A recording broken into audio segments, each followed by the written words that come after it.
Media, we want to discuss further. Now, Federated Farmers, constant criticism of the emissions trading scheme.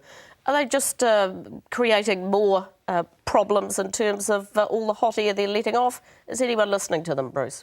Probably no one's listening to them, but they're probably right on the basis that the emissions trading scheme is predicated on an assumption that, one, the planet is warming, two, human activity has something to do with it, and three, that collectively we can all agree on a regime to fix it, and four, that the answer is paying money. Paying money fixes nothing. It's a load of bumpkin, and it's all about increasing taxes and control by central government in an invisible and untransparent manner. It is probably the largest con of our generation, in my humble opinion. So is the government going to axe the ETS? No, of course not. They're going to stick with it or modify it in some way? It suits them. They will collect revenue from it. It is the perfect tax. What we have done as a people, we have convinced ourselves that by paying money we can solve a problem which may or may not be a problem, and we are begging or gagging the government to tax us to do something.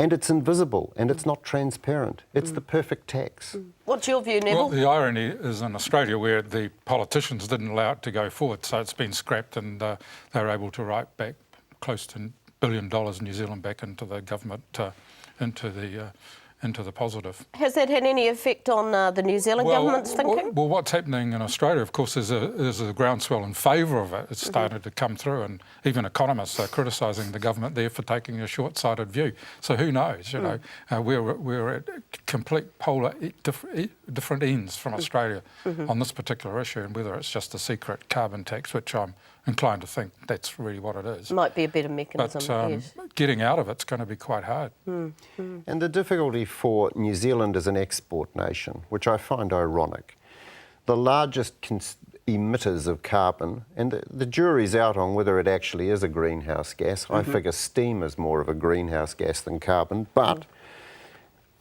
the biggest emitters of carbon are China, America and India, and they're not in. And they're competing with us.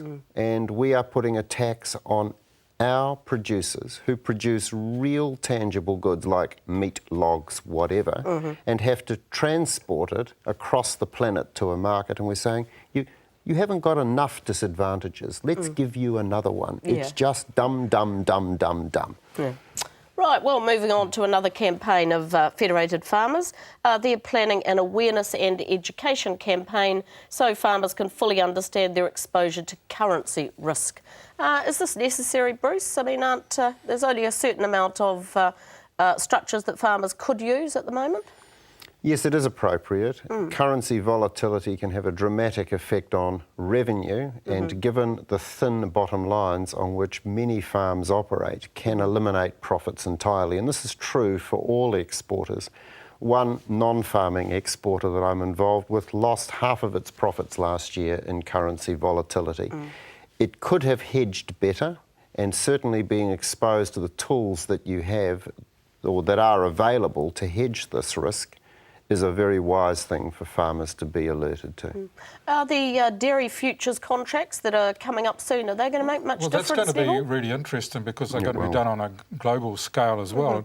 I think there's not quite the understanding there should be about how commodities markets work and how that is linked to the New Zealand currency and how we're in the same basket along with Australia and Canada as freely floating currencies. And I think the advantage of a free floating currencies outweigh all the other disadvantages, even joining the New Zealand dollar to some other currency.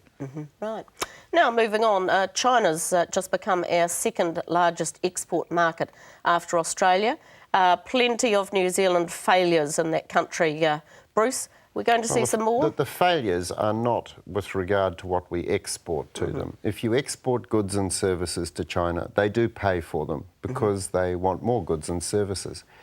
The failures have been where we have tried to establish bridgehead businesses in China. It's just a difficult market.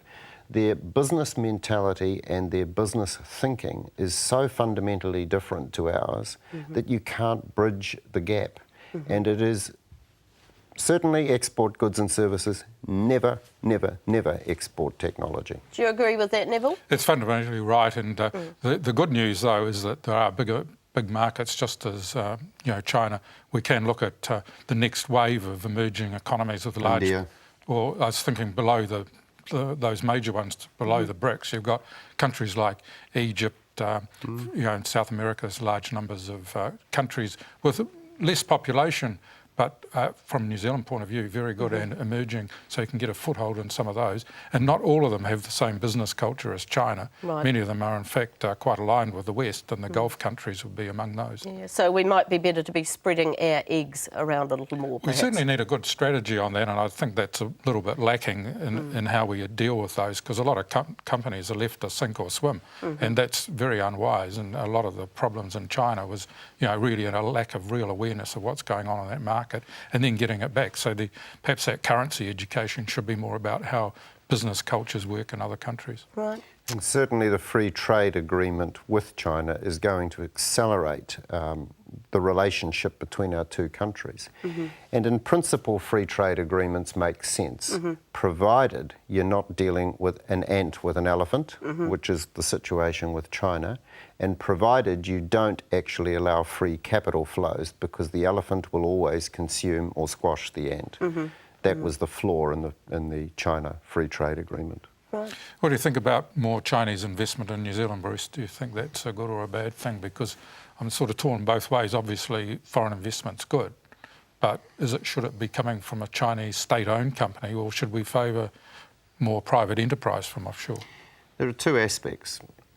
The first aspect it is better for our country for us to own our businesses. The reality, however, is New Zealanders do not have a capital base, so by default you have to import capital.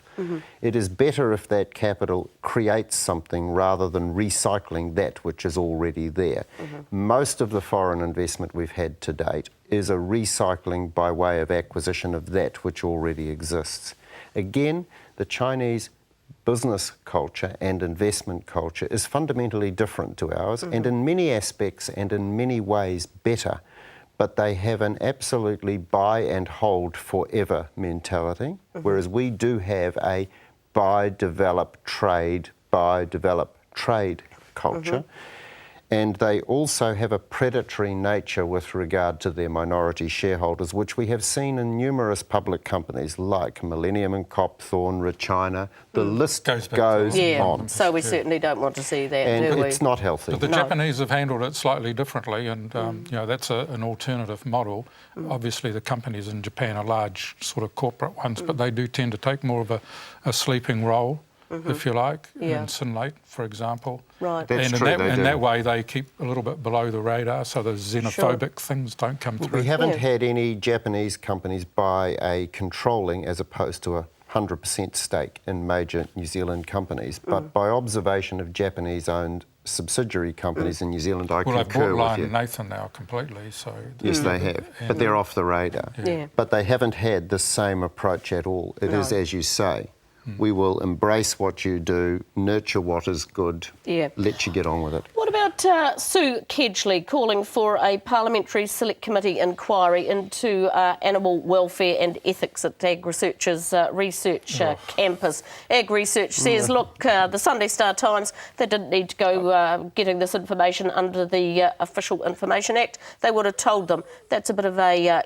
right response, isn't it? Well, it could be seen that way, but there's no doubt Greens have to keep moving the goalposts to get media air for this sort of thing. I mean, I don't think most people worry about these sort of things too much. GM's accepted all around the world, and so experiments on animals. There are a lot of strong ethical committees and other people, professionals worried about it, and I don't think whipping up a bit of hysteria in the media is going to help. No. What about bees? We had this story in the New Zealand Herald this week. Should we be valuing their contribution to New Zealand agriculture generally much more? Well, the scientists all around the world are mystified by this collapse of bee colonies, and I don't know if there's an answer to it. But the bees haven't disappeared yet. And I've seen a lot of scenarios, again, hysterical stuff, saying what would the world be like without bees? Well, I'm pretty sure that will never happen. What about... But if it did, we're going to have an awful lot of low-cost labour, and we'll have to lower the minimum wage of having people rubbing flowers together to get